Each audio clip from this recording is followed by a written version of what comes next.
एक दिन हनुमान जी महाराज का आगमन होता है उनके पास और कहते हैं कि हे माँ, मुझे श्री राम ने भेजा है, मैं राम का दूत हूँ। परंतु माँ सीता को ये विश्वास नहीं होता।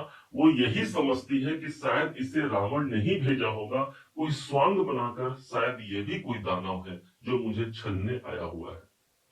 हनुमान जी ने कहा कि राम दूत मैं माँ तू जाने की, सत्य शपथ करुणा निधान की।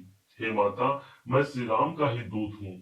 और तब विश्वास हो जाता है माँ सीता जी को, और अब वो आस बंध जाती है कि शायद अब कुछ अच्छा होने जा रहा है।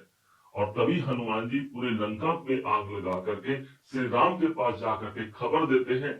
श्री राम जी दल बल के सहित आकर के माँ सीता को ससम्मान लेकर के वापस लौट जाते हैं अयोध्या की ओर। ठीक शायद यही वो समय रहा होगा, सितंबर का महीना, क्योंकि अक्टूबर में ही दशहरा का समय होता है। शायद ऐसा ही हमारा जीवन भी होता है, जिस पर हमको ये लगता है कि सब कुछ अब खत्म हो गया, ठीक वहीं से असली खेल आरंभ होने वाला होता है। और जो ग्रह हमारे लिए उस कार्य को आगे बढ़ाएंगे, जिनका असली खेल देखने को मिलेगा, जो मोहरे के रूप में हमारे लिए कार्य करेंगे, वो 7 ग्रह होते हैं। और इन 7 ग्रहों का प्रभाव अभी आप जानने वाले हैं। एक एक प्रभाव को समझिएगा और कैसे यही सितंबर का महीना वो एक निर्धारित करने वाला महीना होगा, जिसके माध्यम से इस सितंबर में क्या होगा हम तो जान ही पाएंगे, साथ ही आगे चल करके क्या होना है ये भी हम जान पाएंगे। सूर्य बुध का योग मिला हुआ था आपके अपने कुंभ राशि को ठीक सप्तम भाव पर, लेकिन साथ में यहाँ पर सूर्य ग्रहण नाम का योग मिला। पूरे 1 साल बाद सूर्य अपने घर पे आए थे आराम करने के लिए, कुछ नया करने के लिए, कुछ अच्छा करने के लिए। लेकिन यहाँ पर केतु पहले से कुंडली मार करके विद्यमान थे। फलतः सूर्य ग्रहण योग हुआ। जो प्रभाव मिलना चाहिए था उसमें न्यूनता या कमी हमको नजर आई। अच्छा समय प्रारंभ होता है 16 सितंबर को। 16 सितंबर को सूर्य देव ठीक अपने स्वयं की राशि को छोड़ करके अष्टम भाव पर प्रवेश होते हैं।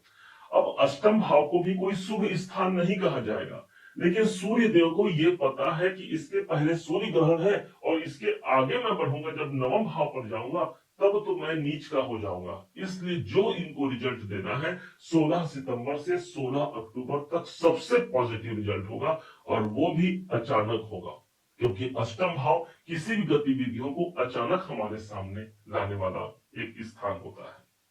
साथ ही साथ बुध भी 16 तारीख को आ जाएंगे। इस दिन बुध आदित्य एक योग होता है, राजयोग होता है, वो देखने को मिलेगा हमको अष्टम भाव पर। इस दिन बड़े परिवर्तनकारी समय को सूर्य बुध के कॉम्बिनेशन से हम देख पाते हैं। जिस कार्य में बारंबार विलंब हो रहा है, अब वहां सूर्य का प्रकाश आ गया, अर्थात जो रुकावटों पर प्रकाश आने से उन रुकावटों से हम मुक्त होते हैं। तीसरे ग्रह के रूप में प्राप्त होते हैं मंगल। मंगल इस समय पर कहीं और नहीं, आपके ठीक अष्टम भाव पर चल रहे हैं। एक डेट आता है और यही 13 सितंबर को यही मंगल एक घर आगे प्रवेश कर जाते हैं और ये चले जाते हैं भाग्य के घर पर।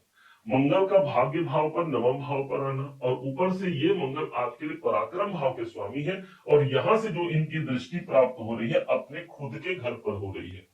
इसलिए हमारे पास एक कॉन्फिडेंस होता है। मंगल को हम सेनापति कहते हैं।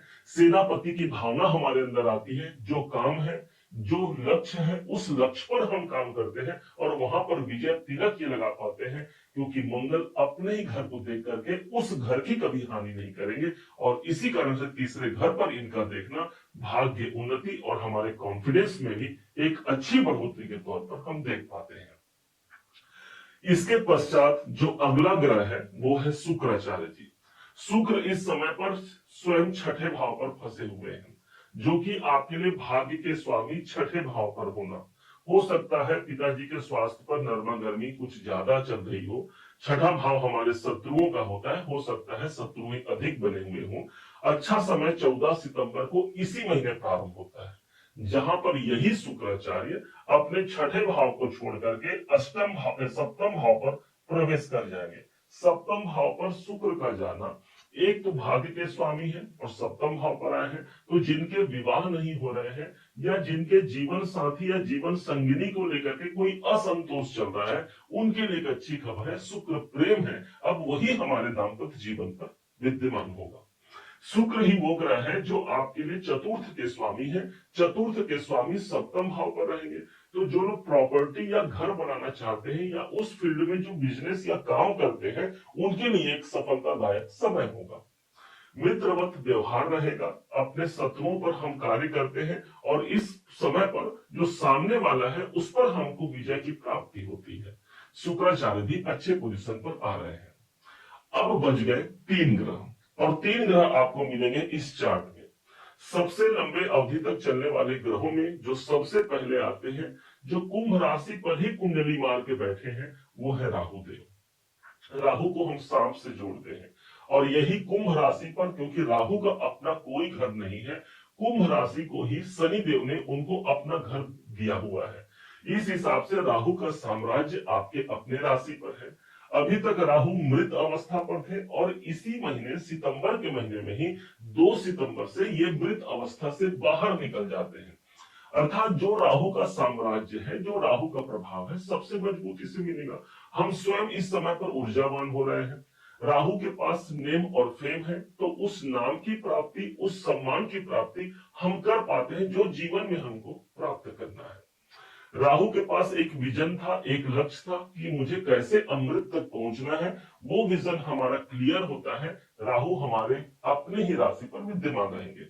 इनकी दृष्टि से बिजनेस व्यापार के दृष्टिकोण से एक अनुकूल समय रहेगा, जहां पर हम अपने लक्ष्य, अपने कार्य के दायरे को बढ़ा सकते हैं। अगले ग्रह के रूप में हमको मिलते हैं शनिदेव। शनिदेव आपके अपने राशि के स्वामी है, और इस समय पर ठीक धन भाव पर विराजमान है। आपको पता है ना कि शनिदेव इस समय पर वक्री अवस्था पर चल रहे हैं। 13 जुलाई को ये वक्री हुए थे, और 28 नवंबर तक लगभग 5 महीने का समय है जहां पर ये वक्री कंडीशन पे रहेंगे। जुलाई और अगस्त हमारा समाप्त हो गया। नवंबर और अक्टूबर और नवंबर बचा है। ये बीच का महीना है हमारा सितंबर का महीना, और यहीं पर जो वक्री होकर के पुनर्मूल्यांकन शनिदेव को करना था, अब कर लिया शनिदेव आपने। अब मुझे रिजल्ट दीजिए, और शायद यहां से अब शनिदेव को एक पॉजिटिव रिजल्ट देना चाहिए मेरे हिसाब से, क्योंकि वक्री अवस्था पर ये जो एक ऑडिट करते हैं, पुनर्मूल्यांकन करते हैं, वो अब कर चुके। शनिदेव के विषय में एक ही शब्द कहा गया है, वो जहां पर होते हैं उस स्थान की कभी भी हानि होने नहीं देते।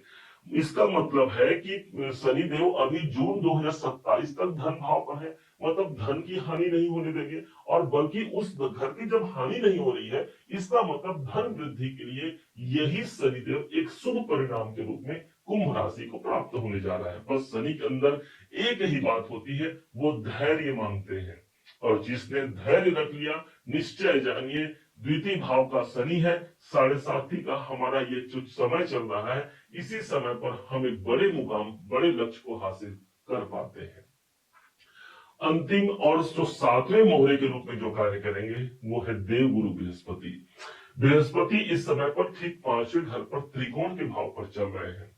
माना जाता है कि देवगुरु बृहस्पति अभी अभी अगस्त के महीने पर अपने पुनर्वसु नक्षत्र पर प्रवेश कर चुके हैं, जो कि इनका स्वयं का नक्षत्र है। इसलिए देवगुरु बृहस्पति अब जो कार्य करेंगे वो पहले से ज्यादा मजबूती से कर रहे हैं ना। अब जिस घर के ये स्वामी है उस घर को स्ट्रेंथ मिल गया, जहां इनकी दृष्टि है उस घर पर भी प्रभाव आ गया। धन भाव पर जो 12 नंबर की राशि है वो इनकी स्वयं की राशि है, इससे आर्थिक पक्ष यहां से मजबूत होना है।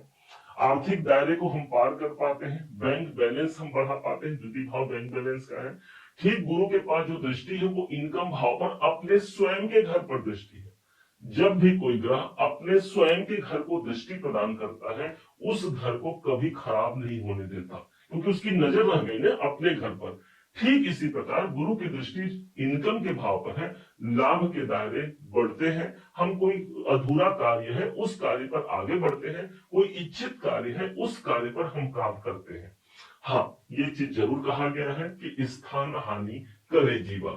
पंचम भाव पर देवगुरु बृहस्पति है, इसलिए कुछ फोकस बनाने में हमको लग सकता है, क्योंकि ये दीपक यही जल रहा है ना, सब तरफ उजाला है, लेकिन हमारे अंदर स्वयं उस उजाले की कमी रह सकती है। हमसे प्रकाशित हर कोई होगा, लेकिन हमारे अंदर स्वयं के अंदर वो प्रकाश की कमी दिख सकती है। देवगुरु बृहस्पति पंचम भाव में है, इसके लिए हमेशा नित्य प्रति भगवान नारायण का स्मरण कीजिएगा। ओम देव गुरु बृहस्पति के ओम नमो भगवते वासुदेवाय या ओम ब्रीं बृहस्पति नमः का मंत्र जाप जरूर कीजिएगा। उम्मीद है आप सबने इसे समझा, आप सबने इसे जाना है। यदि आपने इसे समझा है, जाना है, मेरे समझाने का प्रयास यदि आपको सार्थक लगा हो, मेरे समझाने का तरीका यदि आपको सार्थक लगा हो, तो हर बार की भांति इस बार भी अपना प्यार भरा लाइक और कमेंट करना कभी मत भूलिएगा। और हाँ, यदि अभी तक आपने चैनल को सब्सक्राइब नहीं किया है, सब्सक्राइब जरूर कीजिएगा। पुनः एक बार फिर आप सभी का दिवस बहुत मंगलमय हो, इन्हीं शुभकामनाओं के साथ। जय श्री राम।